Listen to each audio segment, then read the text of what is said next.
So we'll first move into interface fast Ethernet 0/1.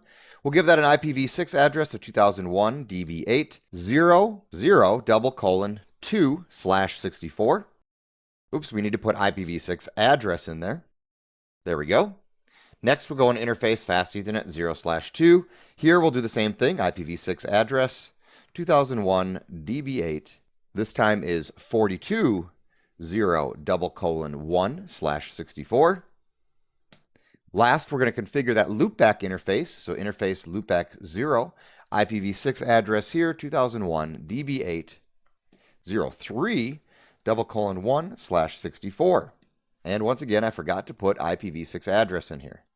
Seems that when I type IPv6, I seem to always forget that address keyword in there. Anyway, let's do a quick show IPv6 interface brief. And now we can see that I have IPv6 addresses assigned to F01 and F02. And then if we go to the bottom here, we'll see that my loopback interface is also configured. I can do a show IPv6 route here, and that will show me all of my directly connected routes. These L routes that show up here, those are listing the IP address configured on the interface itself. If I issue the command show IPv6 route and say connected, what that'll do is it'll only show me the network addresses that are directly connected to my layer 3 switch. Let's now go back over to router 73, and we're going to start our configuration of OSPF over with that router. I have my cable connected to the router 73. We'll log in, and then we'll move into config mode. The first thing we want to do when we're configuring IPv6 for OSPF is configure the router ID.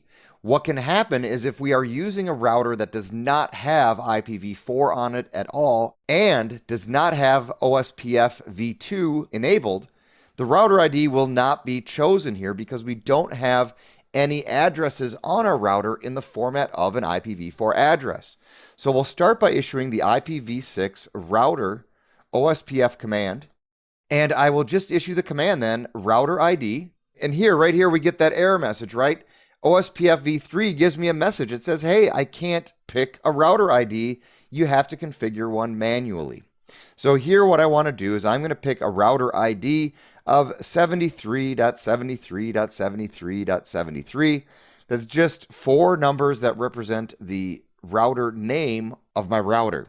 So now I know that if I see a router ID with 4 73s, that means that that is router 73. Once I have that done, I can now advertise the networks in IPv6 OSPF.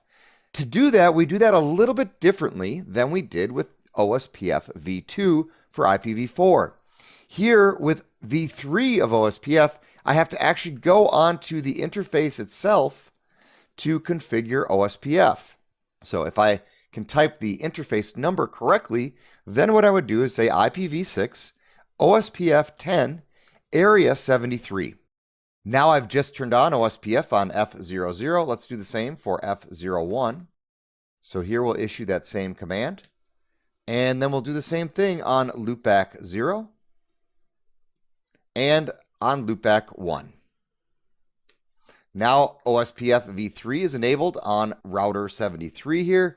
If I do show IPv6 protocol, it should show me now that I am currently advertising OSPF v3 in area 73 on 4 interfaces there, loopback 0 and 1 and fast Ethernet 0 and 1. Let's move on to router 1 now and do the same exercise here. So we'll log in here to router 1. We'll go to config mode.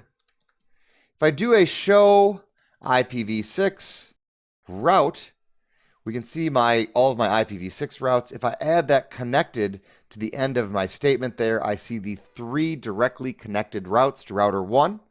Let's now go and configure IPv6 OSPF 10 area 0. IPv6 router OSPF 10. There we go. We need a router ID, and that's going to be this time 1.1.1.1. And now we can go into interface, fast Ethernet 00, IPv6, OSPF 10, area 73. So if we look at my drawing, fast Ethernet 0/0 is in area 73. So when I set up OSPF, that's what I'm going to do here. Next, I'm going to go into Fast Ethernet 0/1.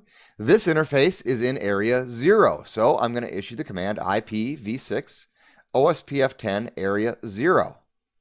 Now I'm going to go to interface loopback 0, and here it's also in area 0, IPv6 OSPF10 area 0. The nice part about IPv6 OSPF configuration is that we do the configuration right on the interface, and we don't need to calculate network addresses for each interface and advertise those in our router IPv6 OSPF10 command. Here we're just putting it right on the interface. This makes it much easier to configure, in my opinion, than OSPFv2 for IPv4. Well, let's go over to our layer 3 switch now and configure OSPF on that. So we'll move into config mode. We're going to say once again, IPv6 router OSPF 10 on this guy. Once again, it's giving me an error message that it can't configure the router ID. So we'll configure our router ID manually. This time we'll label this guy 3.3.3.3 because it's our layer 3 switch. Now I can go on to Fast Ethernet 0/1, IPv6 OSPF 10 area 0. And then on Fast Ethernet 0/2, that is IPv6 OSPF 10 area 42. And then my loopback interface, INT L0. That's interface loopback 90. Let's get rid of that. No INT L90. And then do INT L0. And now on INT L0, we're going to do IPv6 OSPF 10 area 0. Well, you have to spell OSPF correctly here. OSPF, not OPSF. And I want to call attention to something. I accidentally created interface loopback 90, and I didn't leave that configuration linger around at all. I don't want a loopback 90 interface, and what I want to avoid doing in my configurations is having stale configuration that's not used.